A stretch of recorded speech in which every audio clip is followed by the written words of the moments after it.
సతీష్, ఏంటి వాలంటీర్ల సంగతి ఏంటి? సో వాళ్ళకి వేతనాలు డబల్ చేస్తామంటూ మాట్లాడారు, ఆ వ్యవస్థను అలాగే ఉంచుతామని కూడా ఎన్నికలకు ముందు మాట్లాడారు. దాన్ని వాళ్ళ ఎజెండాలో కూడా పెట్టిన నేపథ్యం కూడా చూసాం. ప్రస్తుతం వాళ్ళ భవితవ్యం ఏంటి? సో సచివాలయ ఉద్యోగులతోటే పెన్షన్ల పంపిణీని ఏ రకంగా చూడాలి?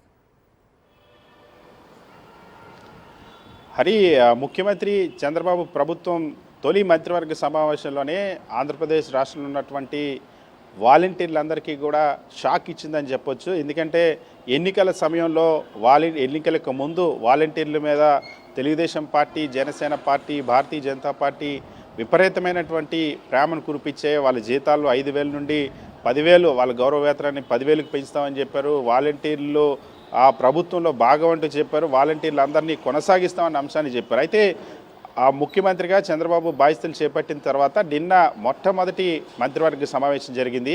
ఈ మంత్రివర్గ సమావేశంలోనే వాలంటీర్లకి షాక్ ఇచ్చేలాగా ఒక డెసిషన్ తీసుకున్నారు.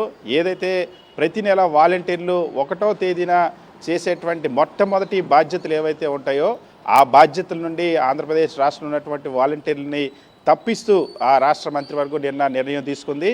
ప్రతి నెల 1వ తేదీ గతంలో వైఎస్ జగన్మోహన్ రెడ్డి ప్రభుత్వం తీసుకొచ్చినటువంటి వాలంటీర్ వ్యవస్థ, సచివాలయ వ్యవస్థల ద్వారా, సచివాలయ వ్యవస్థకు అనుసంధానమైనటువంటి వాలంటీర్ వ్యవస్థ ద్వారా ప్రతి నెల 1వ తేదీన పెన్షన్ ఇంటింటికి వెళ్ళి పంపిణీ చేసే ఆ విధానాన్ని తీసుకొచ్చారు. భారతదేశంలో ఒక్క వైఎస్ జగన్మోహన్ రెడ్డి ప్రభుత్వం మాత్రమే ఈ విధానాన్ని తీసుకొచ్చింది.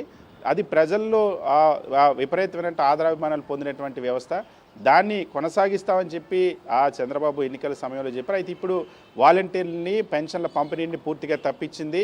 పెన్షన్ల పంపిణీ ఏదైతే జూలై 1వ తేదీని చేపట్టేటువంటి పెన్షన్ల పంపిణీని సచివాలయ ఉద్యోగుల ద్వారా, ఏదైతే వైఎస్ జగన్మోహన్ రెడ్డి ప్రభుత్వం ఆంధ్రప్రదేశ్ రాష్ట్రంలో ఉన్నటువంటి 15,000 గ్రామ వార్డు సచివాలయాల్లో నియమించినటువంటి 1,24,000 మంది శాశ్వత ఉద్యోగులు ఉన్నారో ఆ శాశ్వత ఉద్యోగులతోనే ఇంటింటికి 1వ తేదీన ఈ పెన్షన్ పంపిణీ చేపడతాం. ప్రతి 2,000 మంది జనాభాకు ఉన్నటువంటి సచివాలయం పరిధిలో ఉన్నటువంటి పెన్షనర్లందరికీ ఆ సచివాలయ ఉద్యోగులే వెళ్ళి పెన్షన్ పంపిణీ చేసేలాగా నిర్ణయం తీసుకున్న అంశాన్ని నిన్న మంత్రివర్గం స్పష్టం చేసింది. సో దీంతో వాలంటీర్ల భవిష్యత్తు ఏంటి, వాలంటీర్ల భవితవ్యం ఏంటి అనేది ప్రశ్నార్థకంగా మారింది. ఎన్నికల ముందు వాలంటీర్లని పైన కొనసాగిస్తామని, వాలంటీర్లకి జీతాలు పెంచుతామని చెప్పి మేనిఫెస్టోలో కూడా చెప్పినటువంటి తెలుగుదేశం పార్టీ ప్రభుత్వం ఇప్పుడు ఈ వాలంటీర్లకు ఉన్నటువంటి అత్యంత ప్రాథమికమైనటువంటి విధి ఖచ్చితంగా ప్రతి నెల 1వ తేదీనే వాళ్ళు చేసే మొట్టమొదటి డ్యూటీ అయినటువంటి పెన్షన్ల పంపిణీని తప్పించడం అన్నది ఇప్పుడు వాలంటీర్లకి ఒక పెద్ద షాక్గా మారింది. హరి, ఓకే సతీష్, సో మొత్తానికి సందిగ్ధత అయితే కొనసాగుతోంది. ప్రస్తుతానికి